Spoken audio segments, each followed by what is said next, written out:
We haven't had a Range Rover from this era for a while. This is a 2004 Range Rover HSE, and it's got the 3-litre turbo diesel engine built by BMW. It's in particularly good condition.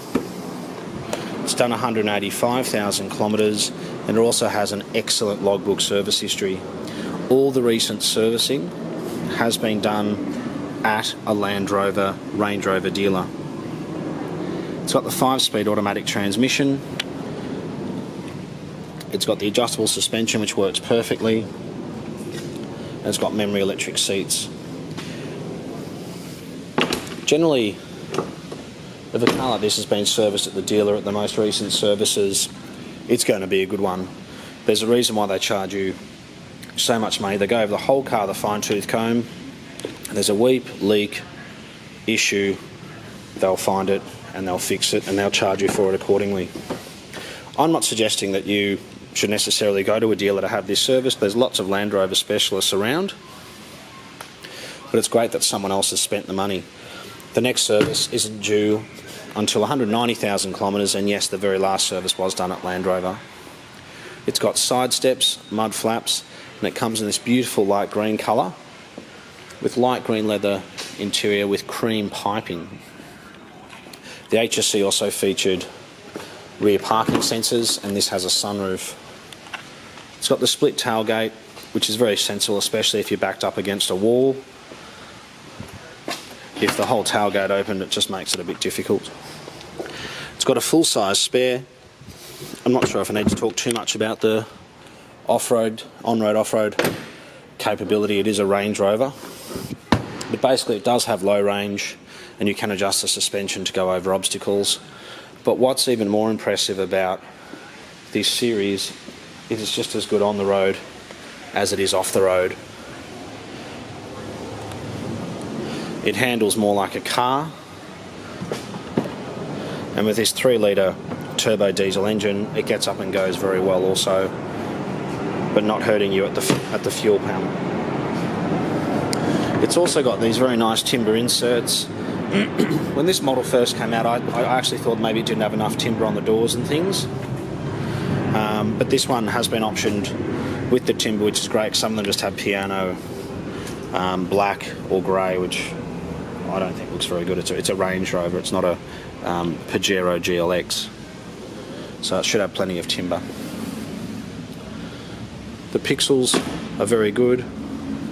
The car hasn't been in any major accidents, and I don't think you'll find any other Range Rovers from 2002, 3 and 4 with these kilometres serviced at the dealer.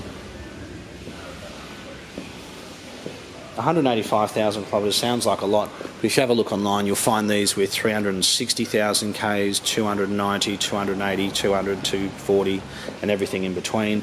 And this would actually probably be one of the lowest kilometre turbo diesels Range Rovers between 2002 and 2004. And it's just nice that it's been so well serviced. I mentioned it's got the sunroof. The Alto Group was the dealer who did the last service. But it's just beautiful. It does everything perfectly. We'll start it up. Okay, and so the key goes in here.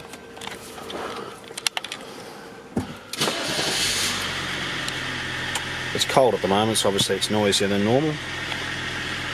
All the lights are there. The suspension's on low at the moment. You've got 4 settings. Access height, normal, off-road height, and freeway height. If you go over 100 for more than 10 minutes, I believe, it actually drops down into freeway mode for even better handling. It's got hill HTC, hill descent control. That's how you flick it into low range. Just put it into neutral, click, it's in low range. It's got dual zone climate control, cruise control. I'll turn it off now. And I think is incredible value for money. If you're looking at one of these Range Rovers, if you do me a favour and just buy a good one, When they get to this age, to a certain extent, they're worth what they're worth. So this car's worth about just under $25,000, and generally that's what you're paying for them. Whether it's a very good one like this or a pretty terrible one, whether it's good or bad, the price is much the same. I mean, I'm sure ours might be on for an extra couple of $1,000s more than another one in Queensland or whatever, but for me that's cheap. If you're paying for the car based on how good it is mechanically, you might actually see value in paying another $10,000. Unfortunately, it doesn't work that way. They're just worth what they're worth, and we put them on for what we think is a fair price, and we sell it. But you can't, when you're buying a Range Rover, you can't buy the cheapest one. You need to buy the best one at a fair price, which is what we think this car is. If you're buying a Land Cruiser diesel, which is 5 years old, you can go online and put price loader high and go and buy the cheapest one, and that's fine. Or if it's a much newer Toyota or something like that. But if you're buying a Range Rover, you've got to be a little bit fussy. You've got to ask about service history. When you look at the car, if you go and look at a car and it's sitting down at the front or the back or side to the side, that means that there's probably a leak in one of the shock absorbers. You get in the car, press the button for the suspension, it goes, see if it goes up nicely. This one does. So it's obviously had a compressor. But again, if it went to Range Rover, they would see a leak in a shock absorber and they'd say, I'm sorry, you can't have a roadworthy, this needs to be fixed, and they would fix it. So I think this is very impressive, and I really do like the colour combination. The fact that it's got a sunroof and all this beautiful timber just makes a very good car even better. Well, thank you so much for taking the time to watch our video. We are located in Marrickville, and we look forward to hearing from you. Thanks again for watching.